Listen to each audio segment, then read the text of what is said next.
성경 봉독은 사사기 7장 1절에서 9절 말씀입니다. 한 소절씩 교독 같이 하시겠습니다. 제가 먼저 교독하겠습니다. 여룻바알이라 하는 기드온과 그를 따르는 모든 백성이 일찍이 일어나 하롯셈 곁에 진을 쳤고 미디안의 진영은 그들의 북쪽이요 모래산 앞 골짜기에 있었더라.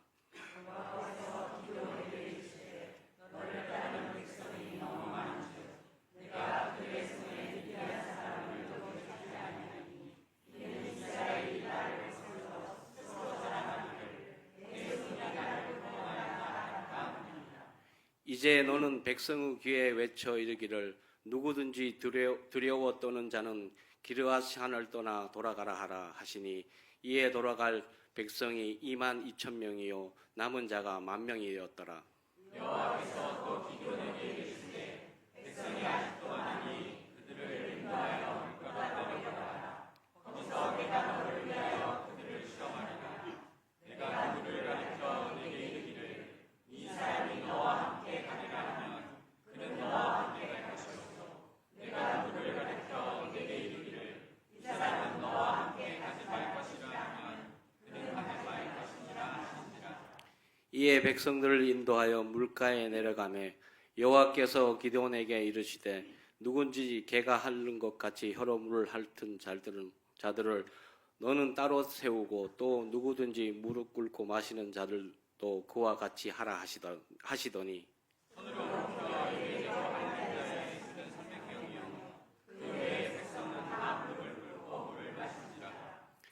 여호와께서 기드온에게 이르시되 내가 이 물을 핥아 먹은 300명으로 너희를 구하면 미디안을 내 손에 넘겨주리니 남은 백성은 각각 자기의 처소로 더 갈 것이니라 하시니 이에 백성이 한식과 나팔을 소리지라 기드온이 이스라엘 모든 백성을 각각 그의 전방으로 부르고 그 300명은 험문이 아니라 미디안 진영은 그 아래 골짜기 가운데에 있었다. 그 밤에 여호와께서 기드온에게 이르시되 일어나 진영으로 내려가라 내가 그것을 내 손에 넘겨 주었느니라.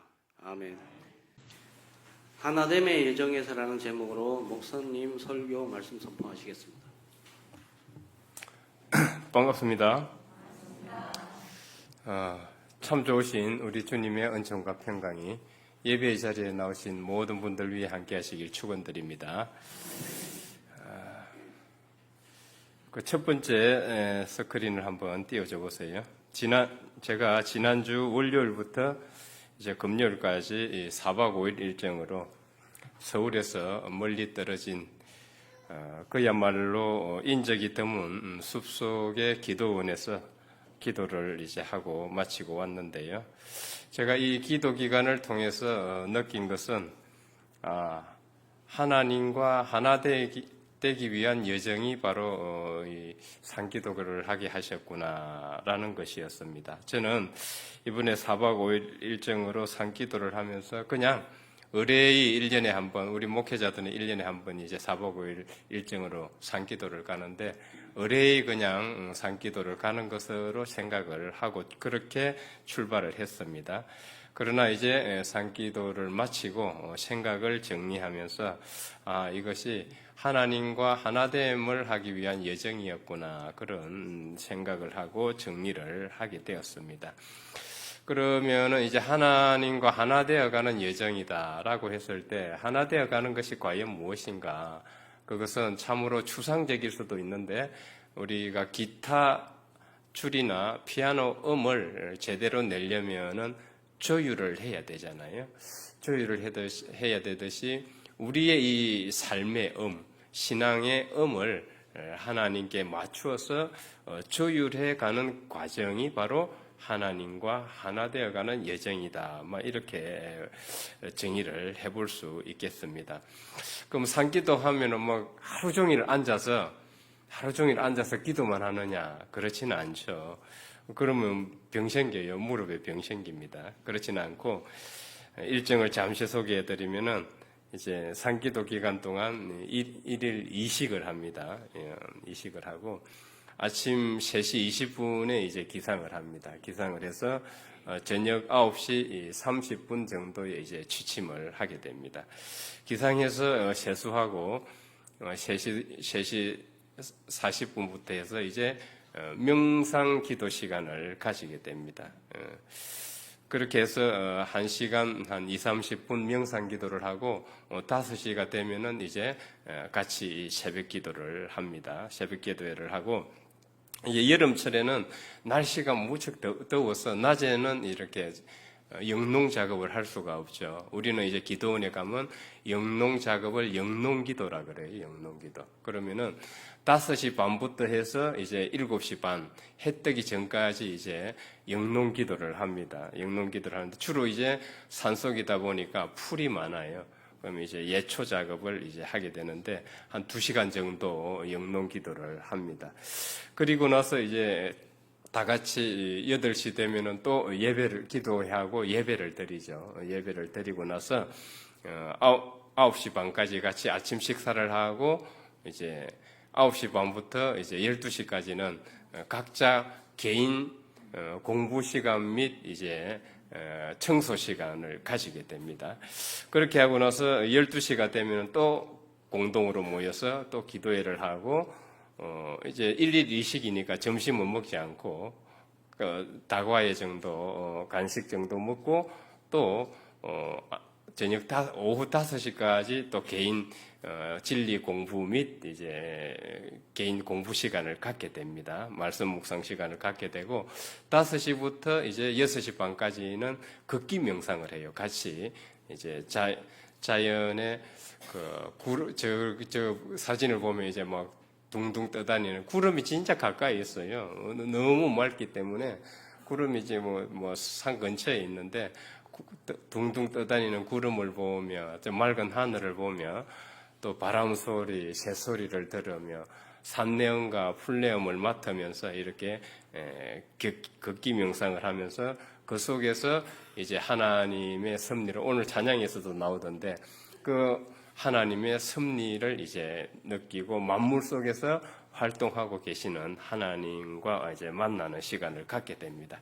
그렇게 하고 나서 이제 돌아와서는 씻고 이제 저녁 9시까지 또 개인 공부 및 말씀 묵상 시간을 가지고 9시 되면은 또 공동으로 같이 모여서 기도회를 하고 9시 반 되면은 이제 취침을 하게 되죠. 이렇게 이제 이게 이제 하루 일정입니다. 정말 빨리 가요. 한 달 정도 했으면 좋겠는데 4박 5일 그러니까 엊그제 온 것 같은데 벌써 하산해야 될 시간이더라고요. 그렇게 이제 했는데 산기도를 하면 좋은 점은 첫째 이게 근심, 걱정, 염려가 많이 사라져요. 우리 정신 세계가 상당히 맑아진다 그래야 될까? 왜냐하면 이제 세속과 떨어져 있으니까 그럴 수밖에 없다는 생각을 해요. 두 번째는 이제 앞서 말씀드렸듯이 하나님께서 만물 가운데 활동하고 계시고 우리가 하나님 안에서 호흡하고 숨쉬고 살아가고 있구나 이 섭리를 확연히 깨닫게 돼요. 확연히 깨닫게 됩니다.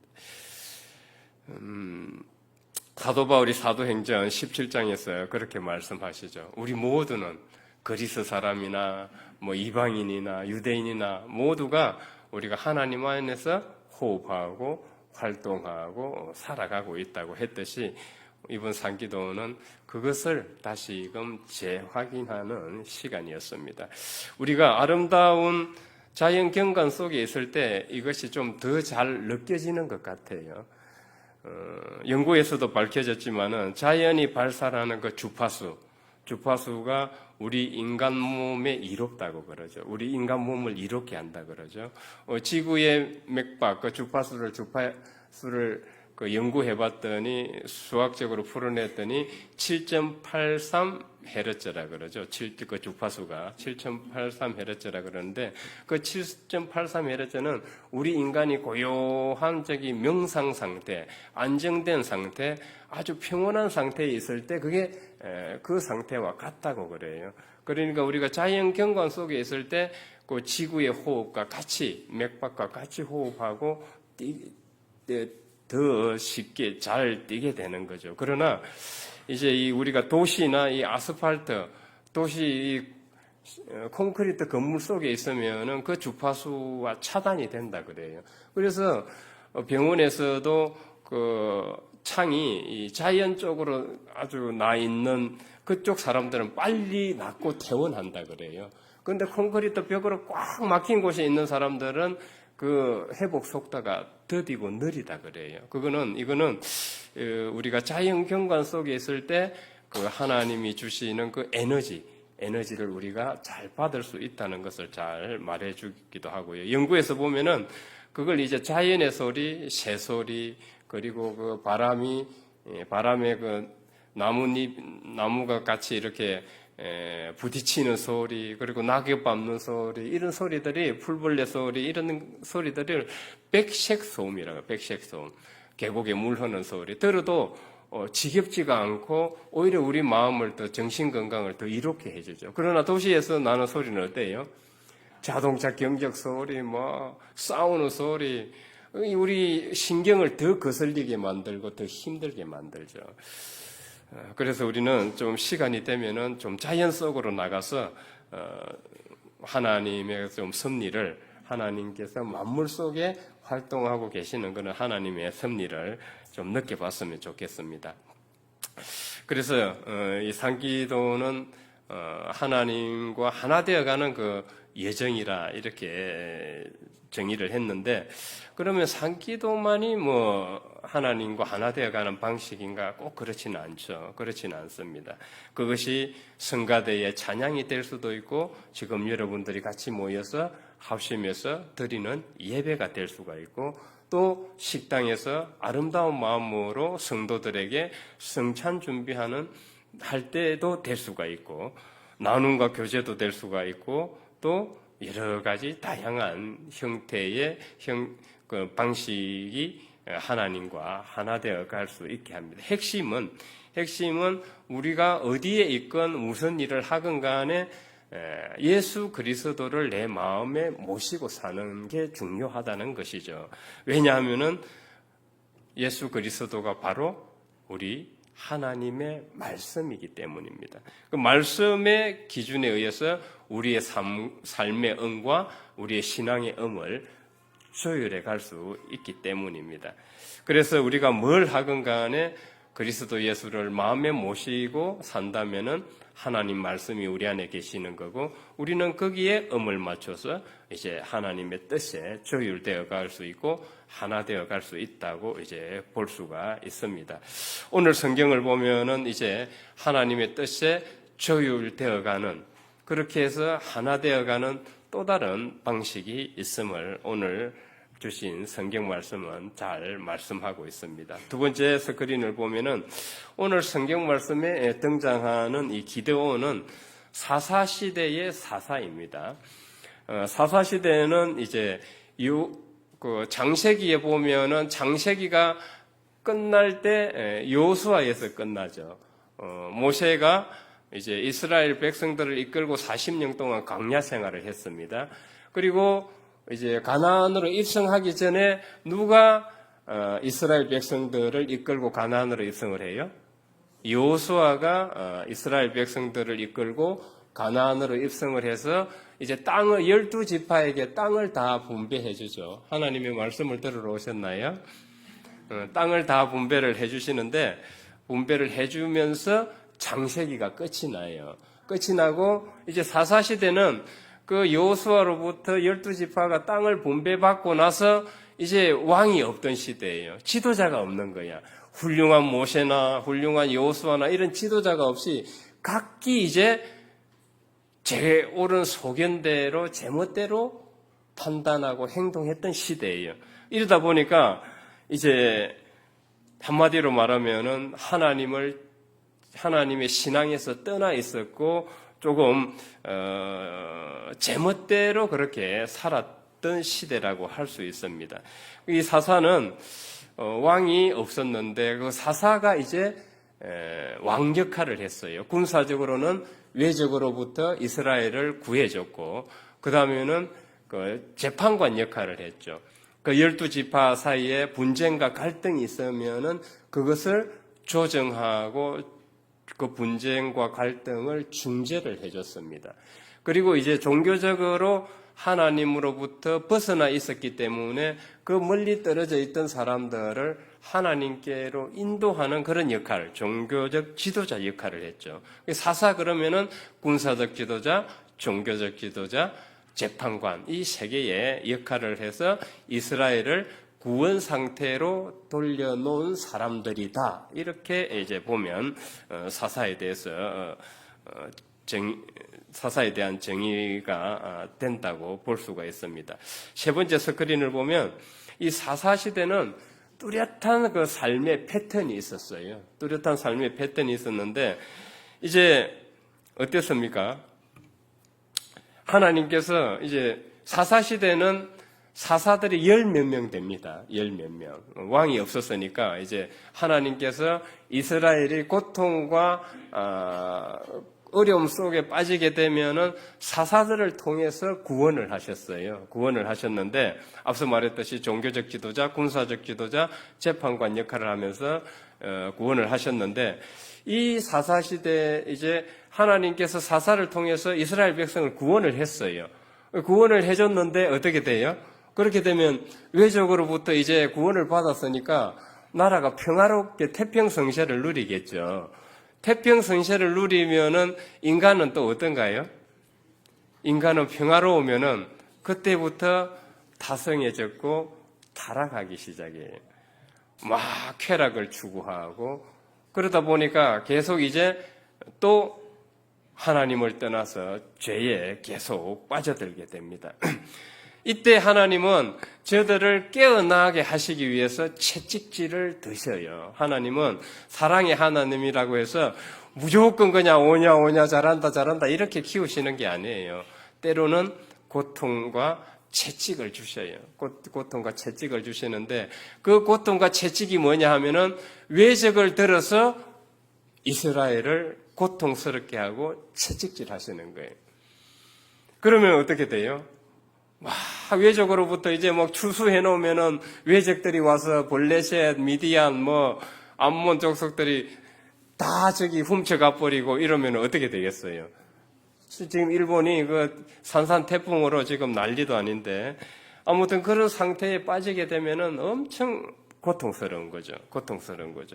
그때 되면은 그제서야 자신을 돌아보고 울부짖고 회개하게 돼요. 내가 어떻게 살았지? 내가 그동안에 좀 잘못 살았나 보네. 회개하면서 하나님을 찾게 돼요.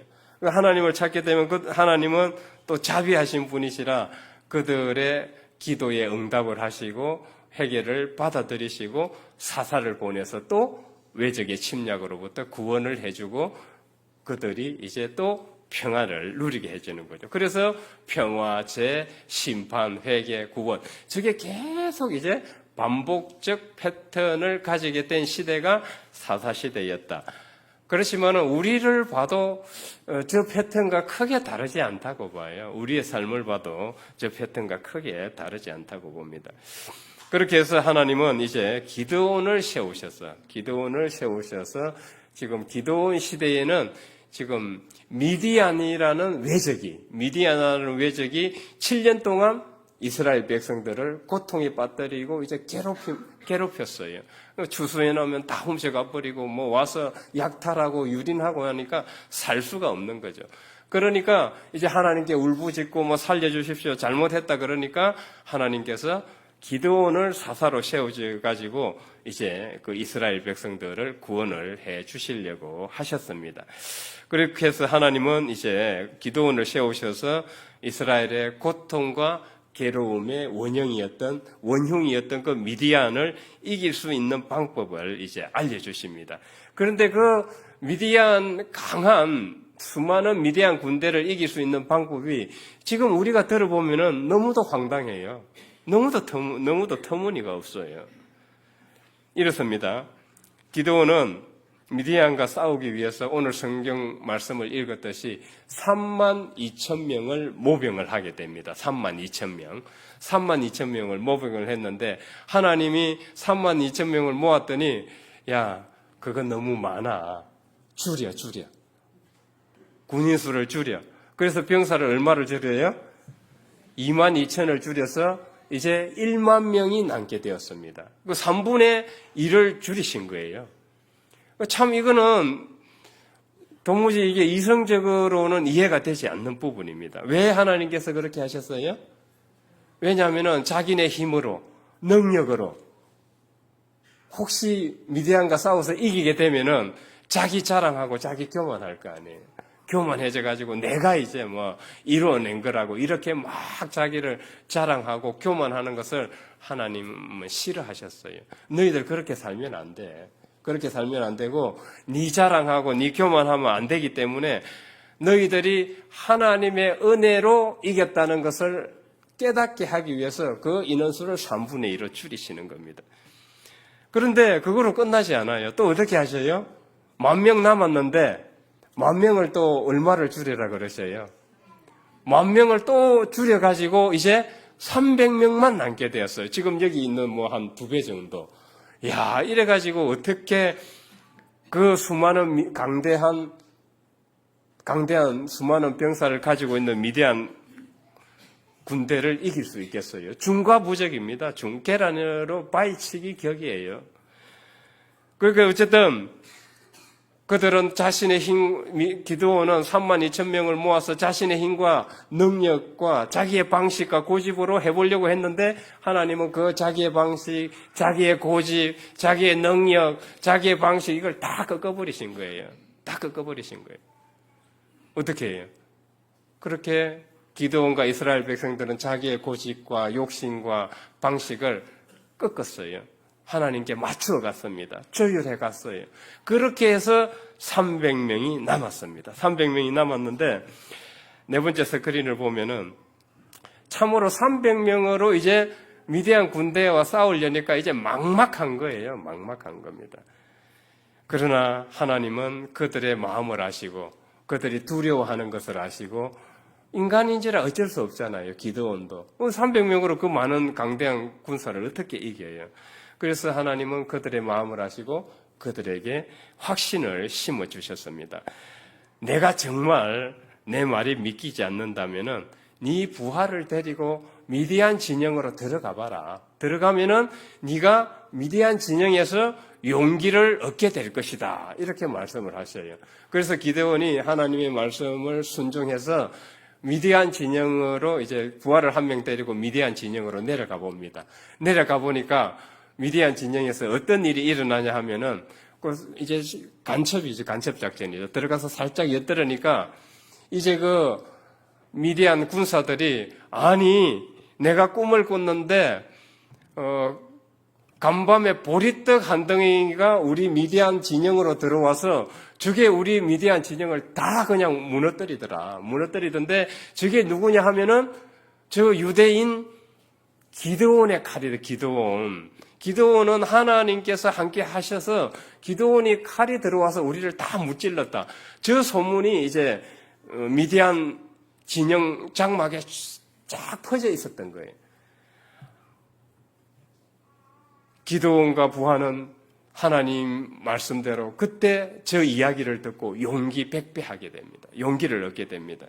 두려움에 사로잡혀 있던 기드온은 비로소 용기를 내고 미디안 군대와 싸울 전략을 세우게 되죠. 이제 어차피 하나님께서 붙여주셨기 때문에 어차피 이기는 전쟁이에요.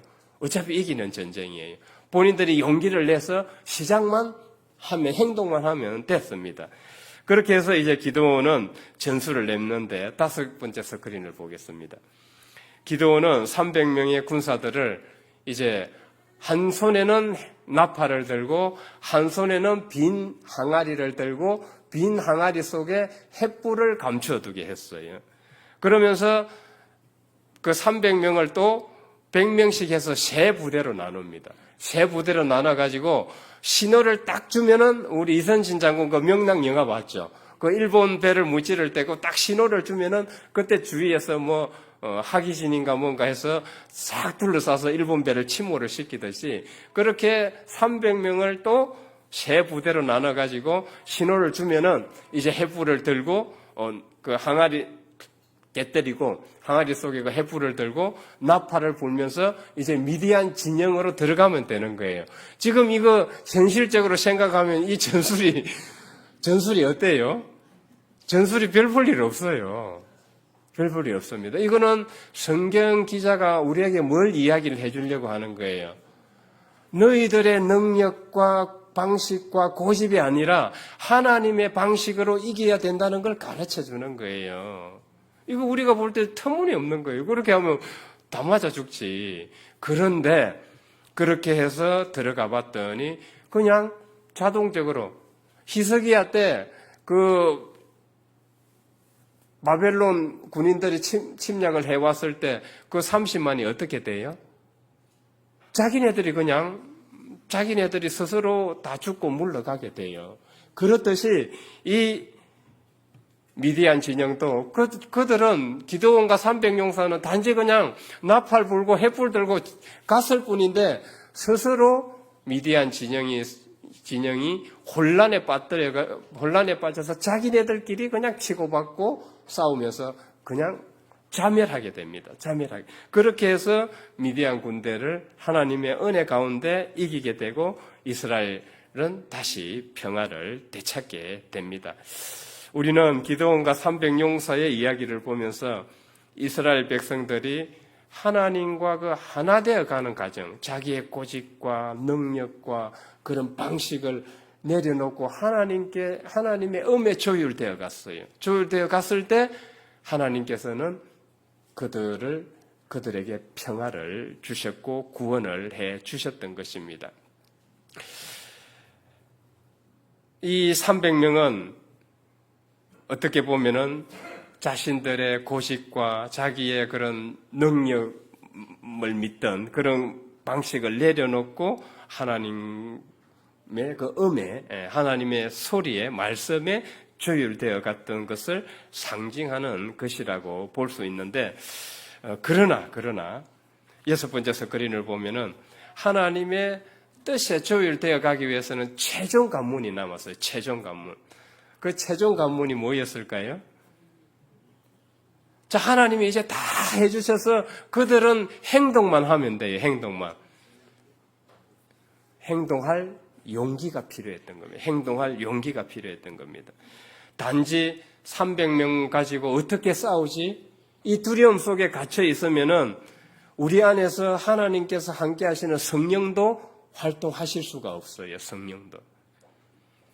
데이비드 호킨스 박사는 그의 책에서 용기를 강조해요. 용기를 수없이 강조하는데 용기가 하나님의 영과 접속하는 단계라고 그래요. 의식 수준이라고 그래요. 오늘 이 성경 말씀 기드온이 미디안 진영에 들어가서 꿈 이야기를 들으면서 용기를 얻게 되면서 미디안을 이기게 되는데 이게 바로 용기가 얼마나 우리에게 중요한지를 지금 잘 말씀해 주고 있어요. 우리가 뭘 할 때 용기가 없으면은 하나님께서 지금 성령으로 같이 함께 해 주시려고 해도 될 일도 안 되는 거예요. 그래서 우리가 용기 있는 행동이 필요합니다. 그래서 이 기드온과 300용사들은 최종적으로 이 두려움을 넘어선 용기를 내서 그 관문을 통과하게 되고 이스라엘의 평화를 가져올 수 있게 된 것입니다. 우리는 기드온과 300용사의 이 이야기를 보면 이걸 단지 전쟁에서 승리한 이야기로만 봐서는 안 될 것입니다. 그렇게 본다면은 성경을 단지 1차원적 문자적으로 보는 것에 불과합니다. 우리는 이 성경 이야기를 다시 좀 더 은유적 맥락에서 이해해 볼 필요가 있습니다. 이 이야기를 은유적으로 접근한다면은 기드온 시대의 이스라엘 백성들의 이야기는 오늘날을 살아가는 우리들의 이야기로 읽어낼 수가 있습니다. 우리에게도 지금 아주 지긋지긋하게 우리를 고통스럽게 만들고 우리를 힘들게 하고 괴롭히는 어떤 것들이 있을 것입니다. 그게 원수 같은 사람일 수도 있고 직장 상사일 수도 있고 그것이 건강 문제이고 가족 문제일 수도 있어요. 그게 진로나 직장 문제일 수도 있고 또 계속 나를 불리하게 만드는 어떤 상황일 수도 있어요. 또한 그게 어떤 불의한 집단이나 불의한 체제들일 수도 있어요. 우리는 이러한 고통과 괴로움을 유발하는, 일으키는 것들에 대해서 해결책을 모색해보고 방법을 강구해봤지만은 뾰족한 방법을 찾을 수 없었고 여전히 그것들은 우리를 고통스럽게 하고 우리를 괴롭게 하고 있는지도 모르겠습니다. 우리는 이때 이스라엘 백성들이 회개하고 하나님의 뜻을 생각하면서 조율되어 갔듯이 우리도 이때 이 고통과 괴로움이 있을 때 하나님께서 과연 이 고통의 메시지, 이 괴로움의 메시지를 통해서 나에게 뭘 말씀하시려고 하는 것이지 이것을 우리는 한번 생각해 볼 필요가 있다는 것입니다. 그렇게 해서 우리는 한 걸음 한 걸음 하나님의 뜻에 조율되어 갈 필요가 있는 것입니다. 32,000명에서 10,000명으로, 10,000명에서 300명으로, 그리고 두려움에서 용기로 넘어갔듯이 우리도 그렇게 한 단계 한 단계 그 하나님께서 이 고통과 괴로움의 메시지를 통해서 나에게 무엇을 요구하시는가 그걸 생각하면서 하나님과 한 걸음씩 조율되어 가면 좋겠습니다. 그렇게 하려면은 이제 이스라엘 백성들처럼 기드온과 300용사들처럼 자신의 고집, 자신의 방식 그런 것들을 조금 우리는 내려놓을 필요가 있습니다. 그거 없이 막 내 고집대로 내 능력대로 내가 기존에 해오던 방식대로 하겠다고 고집하면 하나님께서는 할 일이 없잖아요. 하나님께서는 할 일이 없잖아요. 그러면 하나님의 뜻에 조율되어 간다. 이게 상당히 추상적인데 앞서 말씀드렸듯이 하나님의 뜻에 조율되어 간다면 과연 어떤 것이 하나님께 조율되어 가는 것인가 우리는 이걸 오늘 짚고 설교를 마쳐야 되겠습니다. 저는 다음 스크린을 보면 그것은 느낌과 행동에 달려 있다고 봅니다. 느낌은 이런 것입니다. 답답해서 내가 지금 바닷가를 나갔어요. 바닷가를 다녀왔는데 가슴이 어때요? 바닷가 다녀오면 확 뚫리잖아요. 상쾌하고 시원한 느낌. 그거 봤죠? 자, 이 등산하시는 분들 있을 건데 산 정상에 힘들게 땀 뻘뻘 흘리면서 산 정상에 올라갔을 때 산 정상에서 전경이 다 바라 보일 때 그 기분이 어때요? 막 이 모든 것을 얻은 느낌 아니에요? 그런 느낌, 말로 형용할 수 없는 그런 아주 상쾌하고 유쾌한 느낌이 있어요. 시원한 느낌이 있습니다. 느낌은 이런 거예요. 느낌은 이런 겁니다. 그래서 신앙적 느낌도 이와 같다고 봅니다. 우리가 하나님의 뜻과 조율되어 갈수록 성령께서는 우리 안에서 그러니까 왜냐하면 자기의 욕심, 자기의 능력, 자기의 고집 이걸 내려놓을수록 성령께서 우리 안에서 활동을 하시게 되죠. 활동을 하시게 되면은 우리에게 오는 게 뭐가 오냐면은 화평, 기도에서 났듯이 기원 기도에 감사, 그리고 기쁨, 그리고 구원의 감격 이런 것들이 우리 안에 있게 돼요. 이런 것들이 있게 될 때, 이런 정서나 감정들이 있게 될 때 우리 느낌이 어때요? 은혜 충만하다 그러잖아, 기독교에서. 그러죠? 은혜 충만하다 그래요. 하나님께서 동행하신다 그래요. 하나님이 나와 함께 하신다. 그런 느낌을 받게 되는 거예요. 그런 느낌을 받게 되는 거예요. 그래서 우리가 지금 예배를 드릴 때 혹은 찬양과 기도를 할 때 마음이 평온해지는 느낌이 들고 슬펐던 일에 대해서 예배를 드리면서 위로를 받기도 하고 그리고 불안과 염려, 그 들떠있는 마음들이 예배를 드리면서 안정되기도 하고 그리고 내가 가지고 있던 그 부정적인 시각들 신경질적인 시각들이 예배를 드리면서 평온해지고 사라지기도 해요. 이런 느낌을 받는 거죠. 이런 느낌을 받는. 이걸 우리는 성령께서 함께 활동하시는 느낌이라고 볼 수 있어요. 볼 수 있습니다. 그러면은 그런 분들은 얼굴에 나타날까요? 안 나타날까요? 얼굴에 나타나죠. 얼굴에 나타납니다. 얼굴 표정에 나타나요. 지금 쭉 이렇게 제가 이 설교대에 서면 다 보여요. 다 보이는데 우리 대다수 성민들이 성령의 활동에 의해서 아주 좋은 느낌들이 있으신 것 같아요. 좋은 느낌들이 있으신 것 같아요. 우리 얼굴 표정은 지금 내가 좋은 느낌을 받고 있는지 나쁜 느낌을 받고 있는지 알려주는 시금석이에요. 시금석입니다. 이거는 뇌과학에서도 밝혀졌어요. 신경생리학자 다마지오가 뇌과학적으로 다 설명하고 이거 증명한 거예요. 증명한 겁니다. 우리가 얼굴을 보고 그 사람의 마음을 읽어내는 이유가 그런 거예요. 무조건 거기에 집착하면 안 되지만은 대다수는 보편적으로 읽혀지게 됩니다. 그래서 이 재미있는 것이 우리 몸과 마음에서 일어나는 느낌들이 있어요. 편안하고 불쾌하고 아이고 빨리 화장실에 가고 싶고 배가 아프면 어떻게 돼요? 엄청 힘들죠. 불쾌해요. 안절부절 못하고. 그래서 배가 아픈 사람들은 그때 이 세로토닌이 분비가 억제가 돼요. 우리 장에서 세로토닌이 95%가 분비된다 그래요.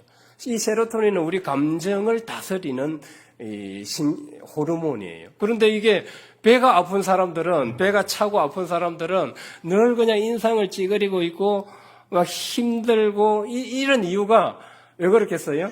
배가 아프니까 이 세로토닌 분비가 활성화 안 되니까 자연히 그냥 우리의 감정이 잘 정돈이 안 되고 평화가 없는 거예요. 그래서 저분은 보니까 속이 안 좋겠구나. 그죠? 속이 안 좋겠구나.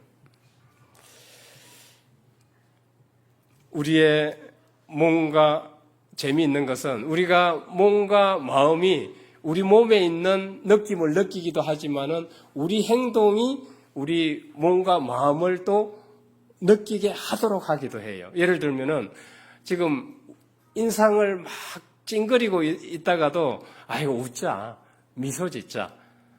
이럴 때 미소를 짓게 되면은 이제 우리 몸과 마음도 그렇게 변화된다 그래요.